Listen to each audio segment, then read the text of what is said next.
sir. Thank you. All right, next. Vicky Hartzler, come right on up, kiddo.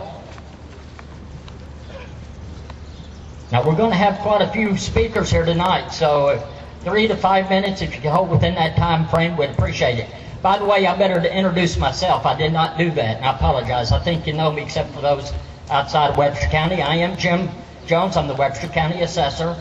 And on the weekends, I've got a second job. I am a pastor at Pleasant Grove Baptist Church. So I'm going to put a plug in for that.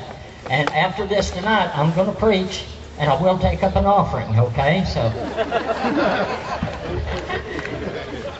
Thank you, Jim. I tell you, I am so encouraged when I come to an event like this, and we start off with prayer, and we have an MC who's not afraid to pray, and that's what we need to get back to, and I appreciate that, Jim.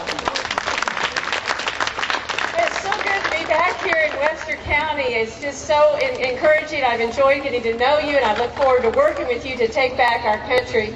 You know, I'm so thankful for my county coordinator, Hoover Case. I just appreciate him and Susan so much and their dedication to this important cause. I appreciate John Thompson from here, who is helping me on my campaign as well, and as many of the other friends that we are making on this campaign trail. But you know, I don't know about you, but this weather is certainly interesting. But, you know, I was standing back there and I thought, this really is pretty symbolic of the situation in our country right now and why we're all sitting out here on a Saturday afternoon when there's lightning in the area.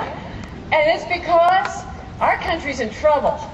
And the liberals in Washington, D.C. are running it, and it's time that they are stopped. And that is why I am running, and I would love to have your support and teamwork in this effort to take back our country. You know, I am just one of you. I grew up on a farm in Cass County. We had a lot of hogs and cattle and row crop. Went to a small school, Archie. Anybody know where Archie is? Hey, one person, all right. Great school and upbringing, and went to MU for my bachelor's degree, became a teacher, taught in Lebanon my first year out of college, and then got married, moved back home to Cass County and taught another 10 years there. My husband and I farm as well. We raise cattle. We also own a small business. We sell farm equipment, hay, tools, and tractors, and that sort of thing. I have 3 locations in Harrisonville, Nevada, and the barn. So we know what it's like to create real, sustainable jobs, and think that that's what we need to do is support small businesses in this country. And then in 1994, I was asked to run for state representative. After a lot of thought and prayer, we did that. Even though it was a Democratic area, but we won with 61%, and we re-elected with 69%, 67%. It was an honor to serve people Cass and Johnson counties, and I look at it as public service, and I think we need more public servants and less politicians. Because when I was a state representative, I said I worked for 34,000 people, and every 2 years they would hire and fire me. And that's the way it should be. Just like Thomas Jefferson says, if it matters of style, vote for me. But on matters of principle, we stand like a rock. And that's kind of my philosophy. There are certain principles that I stand on and I will move on. One is my faith. I am pro-life, and I'm so thankful. Yesterday, got notice from Missouri Rights Life that they've endorsed me in this primary as the only candidate who's going to be a champion for innocent life, and I'm so thankful for their endorsement. I'm pro-gun, and I believe in the Constitution.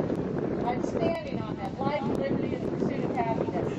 But there's other things that I need to hear from you. You are the experts that we need to listen to, the experts on issues. And I want to take your common sense ideas and your values to Washington, D.C. And I think there's 3 main crises that we're working with, and that's a jobs crisis, and we have a debt and spending crisis, and we have a values crisis. And that's what those 3 areas we need to bring some common sense from our area to Washington, and that's what I would be honored to do. I invite you to join with me in this effort so we can turn